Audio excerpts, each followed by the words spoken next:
ठीक है, तो स्टार्ट करते हैं। ये कहानी एक ऐसे व्यक्ति की जिसने अपने समय से हजारों साल आगे जाकर सोचा। एक ऐसे दार्शनिक की जिसने दुनिया को सवाल पूछना सिखाया।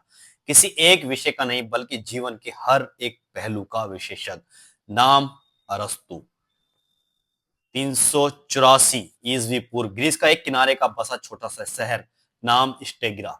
यही एक बच्चे का जन्म होता है जिसका नाम रखा जाता है अरस्तु। पेशे से चिकित्सक थे, राजा के निजी डॉक्टर। इसलिए ज्ञान और विज्ञान की दुनिया में अरस्तु की आंखें बहुत छोटी उम्र में खुल चुकी थी। कहा जाता है कि वे बचपन से ही अलग था। दूसरे बच्चे खेलते थे, वे चीजों को खोल कर देखता था कि अंदर क्या चल रहा है। छोटी उम्र में ही वे पौधों को, कीड़ों को, पत्थरों को उठाकर घंटों देखता रहता था। हर चीज उसके लिए एक सवाल थी। ये क्यों है, कैसे है, कब से है। 17 साल की उम्र हुई और पिता का देहांत हो चुका था, लेकिन उसके भीतर ज्ञान की भूख जिंदा थी। वे पहुंचता है एथेंस, दुनिया की सबसे महान शिक्षा संस्था प्लेटो की अकादमी में। वहां एक माहौल कुछ ऐसा था कि हर गली में दर्शन की चर्चा होती थी। लोग सवाल पूछते थे, जवाब ढूंढते थे और उसी में जीवन जीते थे। अरस्तु वहां 20 साल तक रहा। 20 साल तक उसने प्लेटो के साथ बहस की, सवाल पूछे, सहमति जताई, असहमति जताई। कभी प्लेटो को अपना गुरु माना, कभी प्लेटो की बातों को ही चुनौती दे दी।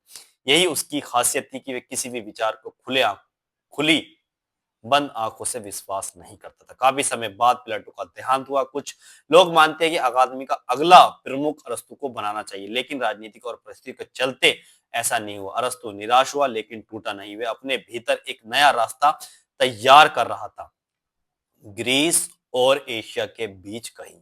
हर्मियास नाम के एक राजा के नियंत्रण पर अरस्तु वहां पहुंच कुछ समय रहा। वहीं वे दौर था जब उसने प्रकृति को और गहराई से पढ़ना शुरू किया। धीरे पौधे, जानवर, मौसम, हवा, व्यवहार, तर्क, हर चीज का निरीक्षण करता था। किसी पेड़ के पत्तों की बनावट से लेकर मछलियों की हड्डियों तक उसके पास सबका रिकॉर्ड था। कुछ वर्षों तक उसे एक ऐसा अवसर मिला जिसमें इतिहास भी बदल दिया, एक युवा राजकुमार को शिक्षा देने का। वे राजकुमार आगे चलकर दुनिया के सबसे बड़े विजेताओं में शामिल होगा, अलेक्जेंडर, जिसे लोग सिकंदर महान कहते हैं अरस्तु ने सिकंदर को सिर्फ युद्ध की रणनीतियां नहीं दिखाई, उसने उसे मानवता, नैतिकता, साहित्य, भूगोल, विज्ञान सभी की शिक्षा दी। सिकंदर के मन में अरस्तु की आवाज हमेशा गूंजती थी, दुनिया का राज तलवार से नहीं विचारों से होता है। जब सिकंदर ने विशाल साम्राज्य बनाना शुरू किया, उसके साथ अरस्तु का प्रभाव भी पूरी दुनिया में फैलने लगा। कुछ वर्षों बाद अरस्तु एथेंस लौटा। इस बार वे शिक्षक नहीं बल्कि एक दार्शनिक नहीं बल्कि एक महत्वपूर्ण विचारक के रूप में लौटता है।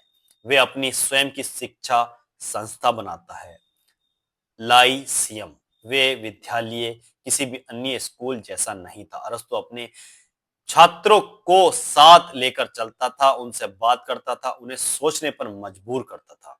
इसलिए उन्हें कहा जाता था चलने वाला शिक्षक।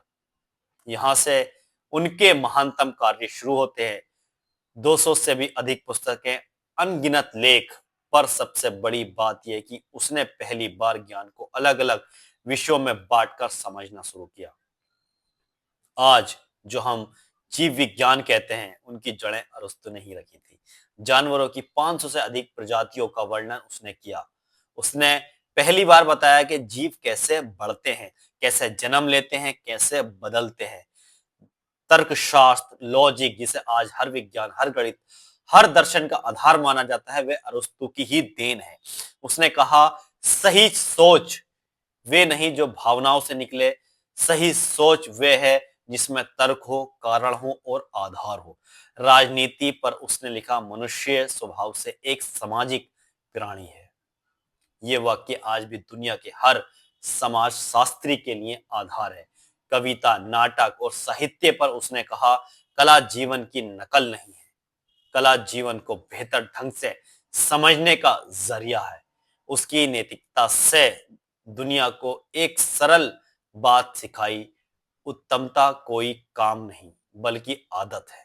यानी इंसान हर दिन अच्छा बनकर नहीं दिखाता, वे रोज रोज अच्छे कामों के अभ्यास से बेहतर बनता है। लेकिन जैसा एक महान व्यक्ति के साथ होता है, अरस्तु भी विवादों से नहीं बच सका। सिकंदर की मृत्यु के बाद राजनीतिक हालात बदले, विरोधी विचार बढ़े, अरस्तु पर आरोप लगाए गए कि वे देवताओं का अपमान करता है।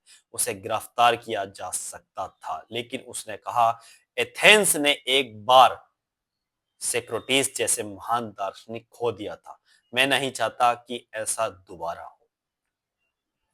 वे एथेंस को छोड़ देता है और अपने जीवन के अंतिम दिनों में शांति से लिखने और सोचने में समय बिताता है।